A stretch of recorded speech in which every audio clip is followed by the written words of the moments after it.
તો આપણે થઈ ગયા તો તૈયાર અને લઈ આવ્યા હતા આપણા ઋતુભાઈને. ઋતુભાઈ તૈયાર થઈ ગયા હતા અને આપણે ઉપર ગયા માસીને બધા વાઈટ વાઈટ કપડાં પહેરી રહેતા હતા. આપણે કંઈ વાઈટ પહેરવાના હતા નહીં. આજે તો ભવ્યભાઈનો બર્થડે. આવી ગયા આપણે હોટલમાં. આપણું થોબડું અને કેક લઈ આવ્યા હતા.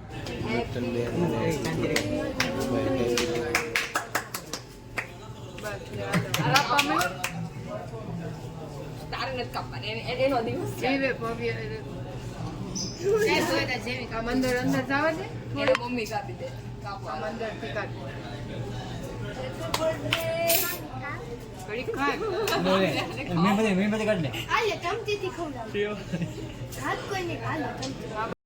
એટલી બધી ન હોય. શ્રેયાબેન હાથ મરી ગયા હતા. ભાઈ ખાઈ ગયા. Happy birthday